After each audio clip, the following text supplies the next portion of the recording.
Lalu sahabatku, sebelum menguraikan dharma yang ingin saya sampaikan, saya ingin mengutip Dhammapada dari syair 116. Bergegaslah berbuat kebaikan dan kendalikan pikiranmu dari kejahatan. Barang siapa lamban berbuat pajik, maka pikirannya akan senang dalam kejahatan. Bapak Ibu Sobat Muda, pikiran jadi pelopor dari segala sesuatu, dari segala hal yang kita lakukan, baik ucapan maupun tindakan. Oleh karenanya, biasakanlah berbuat baik, kembangkan. Oleh karena itu, dalam Brahma Wihara kita mengenal 4 sifat luhur: metta, karuna, mudita, dan upeka.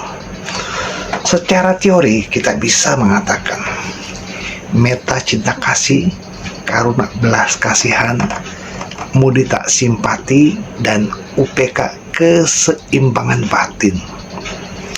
Namun bagaimana penerapannya dalam kehidupan sehari-hari?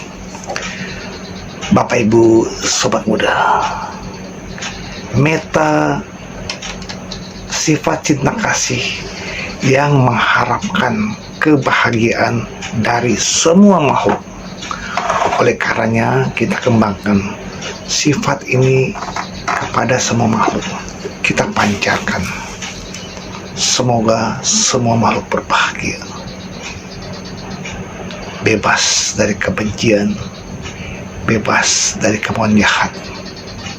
Semoga semua makhluk hidup berbahagia. Bagaimana? Tentu kita kembangkan pertama kali adalah kepada diri sendiri. Kita mengharapkan orang lain berbahagia. Kemudian karuna belas kasihan, siap membantu, memberikan dorongan untuk membantu orang lain yang membutuhkan. Kita mendoakan semoga mereka bebas dari derita. Simpati, dari arti mudita berarti simpati, ikut bahagia atas kebahagiaan orang lain. Dan upeka, keseimbangan batin, tidak terkoyakkan baik menghadapi suka ataupun derita. Tentunya sifat-sifat baik itu patut kita kembangkan, jangan sebaliknya ya. Artinya dari lawan-lawannya ini dikembangkan ya. Apa tuh lawannya? Ya misalnya sifat membenci, kejam, iri hati, atau penuh dengan nafsu indria ya. Jadi lawan dari metta atau cinta kasih adalah dosa atau kebencian. Karuna lawannya himsa atau kekejaman. Mudita lawannya irsia atau isa atau iri hati. Dan upeka lawannya raga atau nafsu indria. Jadi Bapak Ibu Sobat Muda, kita kembangkan yang baik, bukan yang jahat, yang jelek ya. Misalnya membenci terhadap hal-hal yang kita tidak sukai ya, membenci kepada orang lain atau membenci terhadap diri sendiri ya. Kebencian itu akhirnya memunculkan sifat-sifat yang kasar ya, akhirnya muncul dalam tindakan yang kejam, suka membenci orang lain, marah, emosi, atau merusak barang milik orang lain. Sedangkan kalau sifat kejam, yaitu lawan dari karuna ya. Kalau karuna merasa kasihan melihat orang lain menderita, tetapi kalau kejam ini senang melihat orang lain menderita. Bahagia sekali melihat orang lain menderita. Ini kejam ya. Lalu irsia, lawan dari mudita. Apa itu? Sifat iri hati. Iri hati melihat keberhasilan orang lain. Nggak senang, wah dia mendapat bahagia, rasanya iri. Semakin dia bahagia, semakin dia menderita. Kenapa? Sifat iri hatinya ya. Jadi Bapak Ibu sobat muda, hilangkan itu. Sifat iri hati harus diputuskan.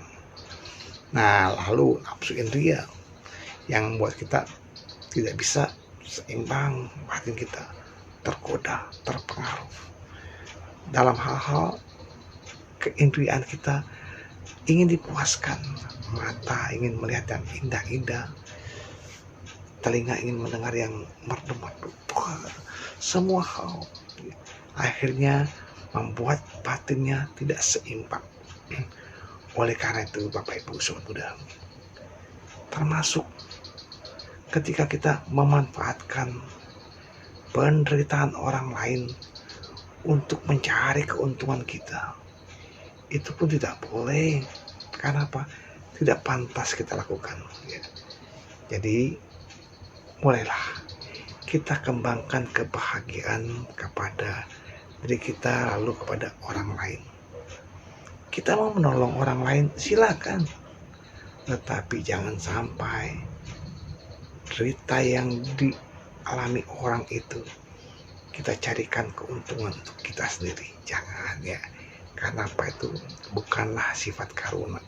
Karuna adalah menolong dengan tulus, ikhlas, dan demi orang yang kita tolong.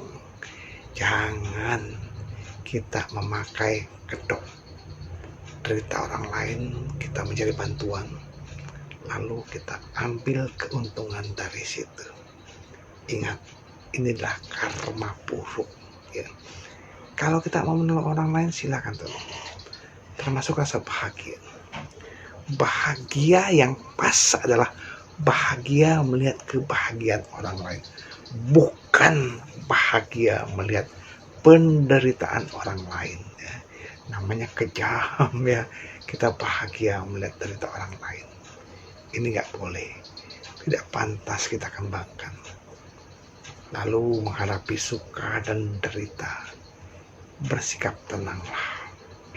Memang kita boleh-boleh saja bahagia mendapatkan keuntungan, sedih mendapatkan kedukaan, derita, boleh, tapi jangan berlebihan. Kenapa? Bahaya untuk kemajuan batin kita. Orang yang terlalu bahagia dengan kebahagiaan yang diperolehnya bisa mengalami tekanan yang tinggi, stres. Orang yang menangis sedih, sangat sedih ketika kehilangan seseorang, kehilangan sesuatu yang dicintainya, itu pun akan down ya. Jadi kita hadapi suka dan duka kehidupan dengan wajar-wajar saja. Kita boleh berbahagia, boleh tersenyum, boleh tertawa, tetapi ada batasnya. Jangan berlebihan karena berbahaya ya. Jadi kembangkanlah sifat cinta kasih, welas asih, simpati, dan keseimbangan batin demi kemajuan kita serta kemajuan makhluk lain. Mulailah dari diri sendiri, kembangkan kepada orang di sekitar kita. Mulai dari anggota keluarga kita, ayah, ibu, adik, kakak, dan lingkungan sekitar kita, di RT, di RW, di kecamatan, di kelurahan, di kecamatan, lalu menyebar ke bangsa dan seluruh dunia. Semoga kebahagiaan kita bisa kita tebarkan kepada semua makhluk. Semoga semua makhluk hidup berbahagia. Sadu, sadu, sadu.